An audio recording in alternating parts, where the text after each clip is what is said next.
Premier, I want to thank you so much for having me. It is a pleasure to interview you face to face. We've spoken a few times, but it's good to be here in your town, in Road Town. Okay, Yes, all right. Thanks for it's a having pleasure me. to welcome you here to the Virgin Islands and to speak to you face to face. We've done the virtual thing a number of times. Mm. And it's my first time in Tortola, and you've got a nice little town here. Oh, yes. Well, I I've been didn't know it enjoying was it. your first time. Well, you'll certainly have to come back I look and forward. explore the beautiful Virgin Islands, go over to Virgin Gorda and visit the Bats and go to Jas Van Dyke and go to White Bay. And, there's so much that the Virgin Islands has to offer. Mm. I've been hearing all about it, and next time I'll make sure I have sufficient time to do it all. Uh, you're 10 months into your first real mandate, because you came in as premier because of the unfortunate incident you were deputy premier involving former premier Fai.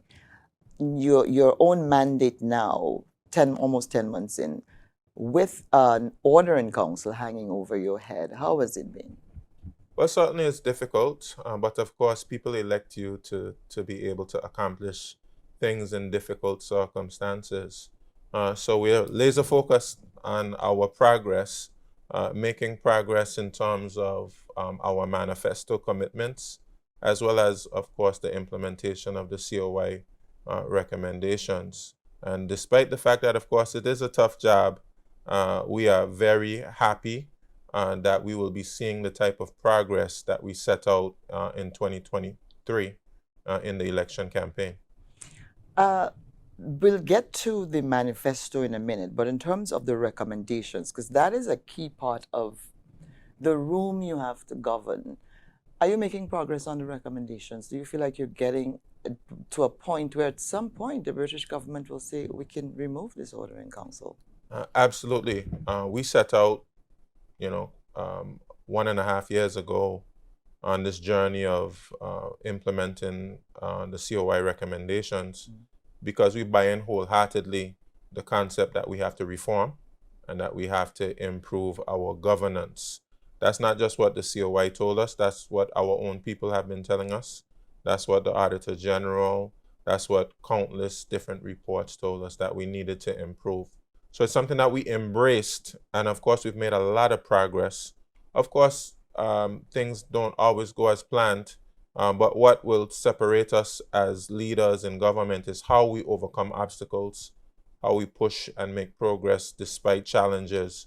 And I've been impressed with our resilience, the resilient spirit that we have shown in making progress despite challenges.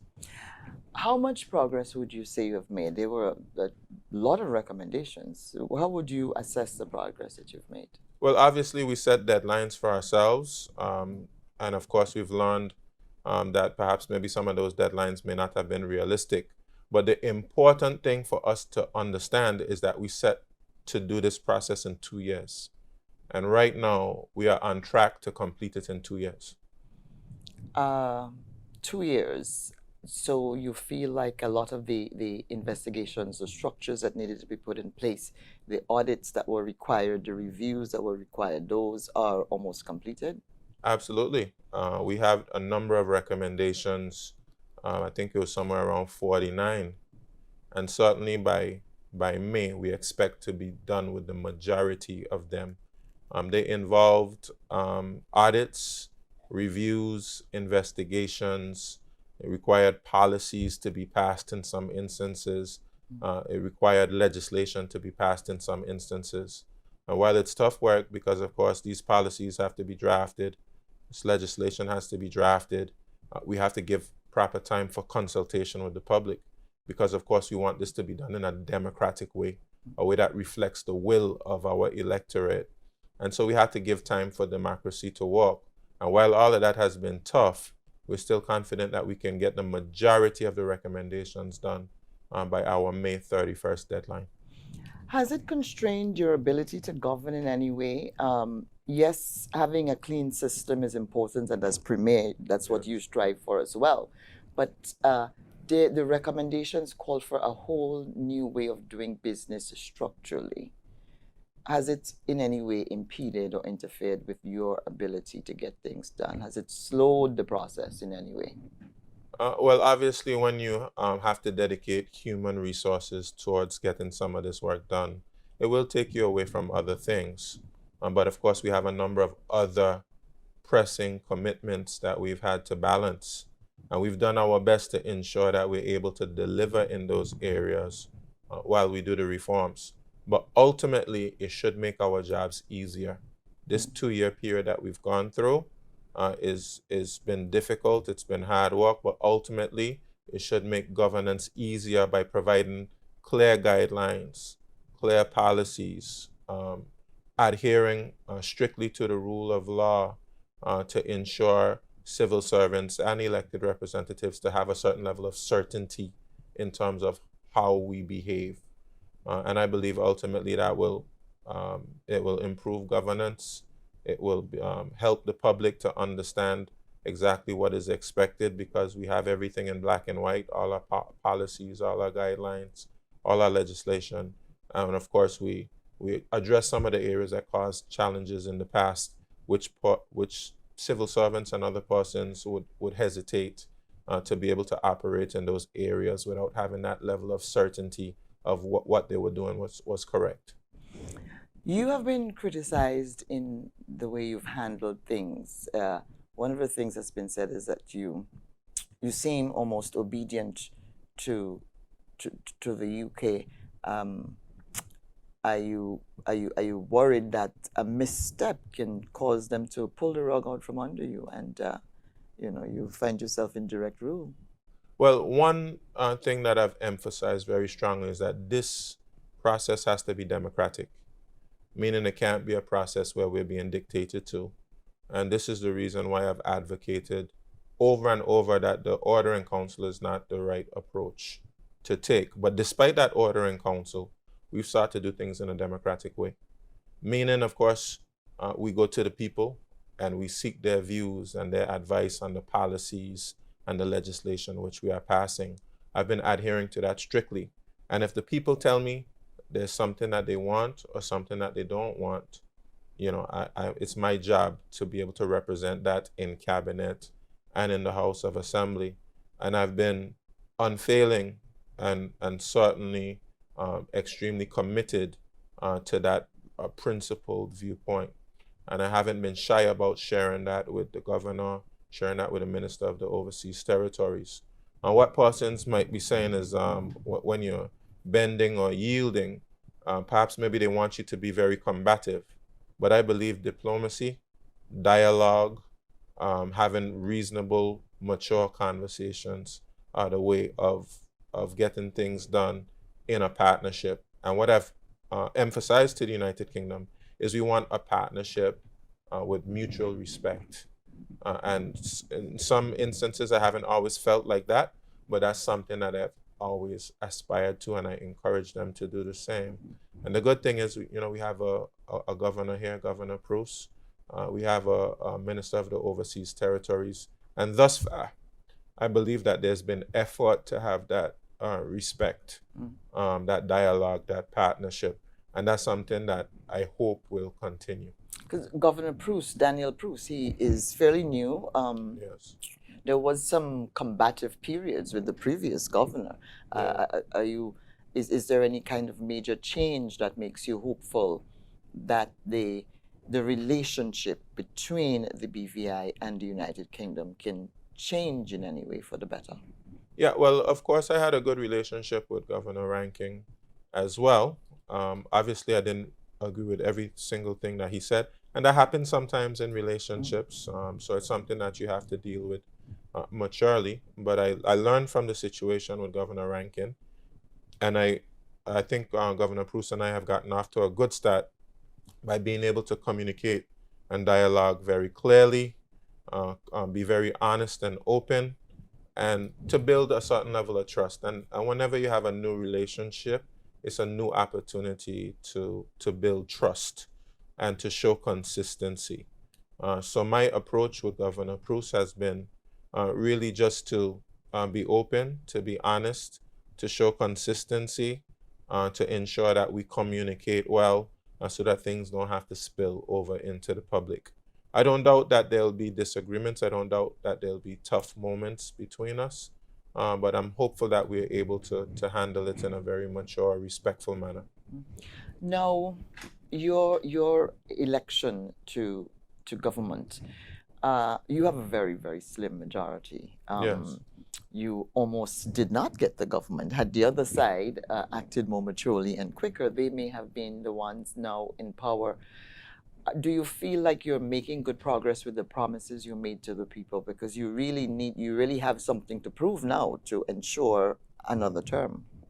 Absolutely, we're making progress. So obviously, the COI has taken a lot of attention. Mhm. We have other areas which have taken a lot of our attention, but we're confident that our manifesto commitments, we'll meet them by 2027 when we go back before the polls. You know, one of the biggest things that's happened in our tourism product, for instance, was the direct flights from Miami. Mhm. You know, that happened very early in this term, and we're working assiduously to extend our runway. We just did a business case for the extension of our airport runway, and we are going to be moving full steam ahead as it pertains to that. And of course, our tourism product has been doing very well. Mhm. Last year, we had the second best numbers overall, the best cruise numbers overall. And our overnight guests, we expect to see growth in that. Of course, the overnight numbers took a hit with the hurricanes because of the damage to all the hotel properties and as well as COVID. And we know that, of course, it's a difficult period now with the wars taking place and inflation. It's a difficult period, but we're still confident that our overnight numbers will rise to where they were. I think we peaked somewhere around 2016 where we had over 400,000 overnight guests. And we will get back to those numbers before 2027. We have a number of developments on stream. We have the Prospect Reef development that should be coming on stream soon. Cabinet recently formed the Prospect Reef Board. Their first job is to put out a request for proposal to be able to get a five-star branded hotel with conference facilities, which will have an enormous impact on our tourism product. We have the Nanny Key. One of our signature properties is Nanny Key, especially as it pertains to sailing. And they're going to be doing an expansion. We are about to amend our Commercial Recreational Vessel Licensing Act, which will make it much more attractive for mega yachts to come here, much more attractive to the charter industry. We have the Norman Island development, which we are working with the developer to move that ahead. You know, Lambert is expanding. We have another hotel development that's going to be starting soon at Port Purcell. There's a number of things. So investors have great confidence in the BVI because the BVI has an excellent product. You know, we also are going to be doing some work on our infrastructure. Because I was about to ask you, what about social services and road and health? Yeah, the social services will improve with some of the policies that we're passing with the COI. Mm. And we're ensuring that we put some policies and procedures in place that will allow persons to get the help that they need. Obviously, of course, you need your economy to continue to perform strongly so that you have the resources to allocate to the various areas that needs it. Health, social services, education. You know, education, we have rebuilt some of our schools. We had the Joss Van Dyke Primary School. The people of Joss Van Dyke have been promised a school for a very long time, and this government was able to deliver it this term. And we're about to rebuild some of the schools in our territory. The biggest primary school we have is the Outer Scotland Primary School. We just signed a memorandum of understanding with Unite BVI so that we can rebuild that school and renovate another one of our probably the second biggest school in the territory, which is the Wheatley Primary School. We have the Eslin Henley Rocher Learning Center, which is currently being rebuilt right now. So, you know, things are happening in the education sector. In the health services, things are happening as well. We also have, of course, you know, our environment.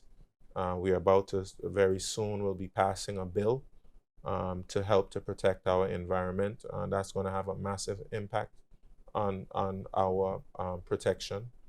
Also, of course, there's a much more specific focus on climate change.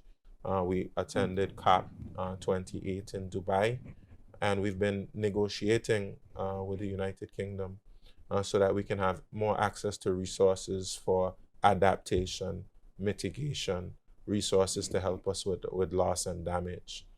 So we certainly have been working, but of course more has to be done. We're at the beginning of this new term, and by the end of this term, we fully expect that we will meet our manifesto commitments that we pledged to the people. I mean, you're rebuilding after the hurricane, and a lot of what you're doing now, you have the opportunity to build climate safe, build back smarter. Are you seeking to draw down any funds from that special fund of the IMF for climate change? Yeah, I know Barbados is the first to have drawn down, and they got a few million. Are you yeah. working So on that? this is our frustration. Really, we've been locked out of the international climate finance because we are overseas territory of the United Kingdom. We don't benefit from any of the funds made available through the United But Nations. the UK does not really. They don't. They don't give you anything. Yeah, I mean, they've had some really small amounts of money they've given us through the Darwin Fund, which is more focused on environmental preservation as opposed to really responding to the adverse effects of climate change. So that's part of our negotiation to make more funds available for adaptation purposes, for mitigation purposes, for loss and damage. Obviously, we had a lot of loss and damage with the 2017 hurricanes. But a part of the reason why our recovery hasn't gone as quickly as it needs to is because we are just uh, very reliant on loans and our own monies that we bring in through taxes to be able to recover, while many other places that were hit from hurricanes had access to grants, had access to different international funds, whether it's World Bank funds, IMF funds, or whatever these funds are. We just have been locked out of any kind of concessionary finance and grants. Because Anguilla is in the same position as well. Absolutely. So the overseas territories generally have had a difficult time accessing some of these concessionary finance because of our status, and also because of the OECD rules, which judge your eligibility for concessionary finance because of your GDP. Based on your GDP, which is Yeah. your GDP is pretty good. Yes, of course, but sometimes it's not the best indicator of your eligibility, and that's why we've advocated for a vulnerability index, a multidimensional vulnerability index that will measure your eligibility for climate finances in different ways, especially through your propensity to be hit from a major disaster, your ability to be able to recover quickly from those disasters, and lots of other metrics that you could use to measure your eligibility. GDP sometimes is a distorted way of measuring eligibility for concessionary finance. Now, are you working through CARICOM and the OECS to try to lobby for those benefits that you are locked out of because you're a British overseas territory? You're just back from that meeting in St. Kitts, the Yes. OECS authority in St. Kitts, you were there. Is that part of the discussion? I know the CARICOM and the OECS are supporting the BVI in its quest to avoid direct rule. But are there any other areas where they're giving you support, like in financing for climate change? Yeah, the OECS has been a real strong partner for us, and they have advocated for us internationally to be able to access concessionary finance.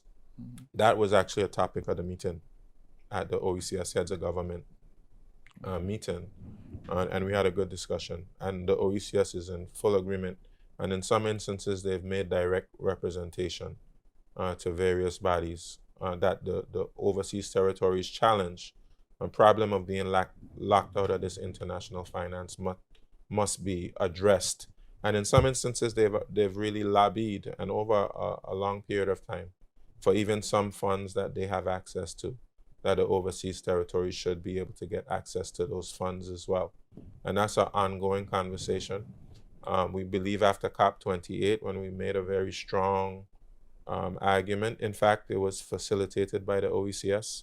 OECS had several forums in Dubai, Mhm. where we addressed the problem directly, and they've been helping us to advocate. So we believe that those conversations will bear fruit in the near future. Now, the uh, there's another issue hanging over the head of the BVI, and that comes with an order in council again, which predates the one for direct rule, regarding a register of beneficial ownership, because your financial services system is a big part of your GDP, and privacy and secrecy is a mainstay of that sector. But the legislation is requiring you to do a registry. There are timelines involved.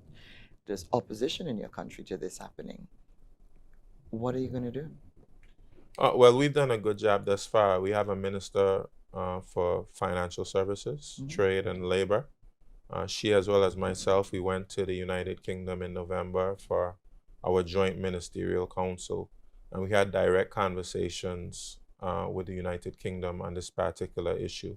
What we've been saying to them is, of course, we've had a judgment that took place in Europe in response to the EU fifth anti-money laundering directive, Mhm. which basically said that we should have open registers in the EU.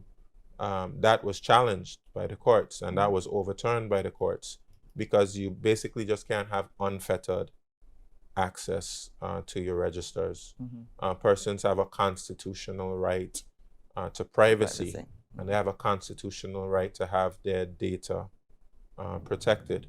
So we're committed to uh, collaborating and cooperating with responsible authorities all over the world to ensure we're able to fight illicit finance.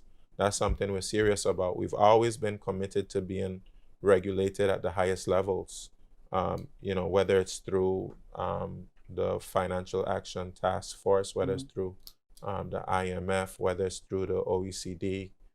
We've always been committed to meeting our international targets. Of course, those targets are often shifting. Oftentimes, the goalposts shifts, but we have been adaptable, we have been responsive, and we have been committed to ensuring that we are properly regulated.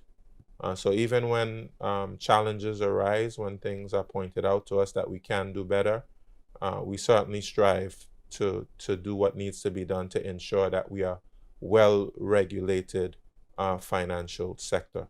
So we've been able to persuade the United Kingdom to give us the time to be able to properly implement the register, as well as allowing us to see how the European Union handles their particular situation. Because, of course, we believe it would be very unfair to have to implement a standard that not even the EU has been able to implement.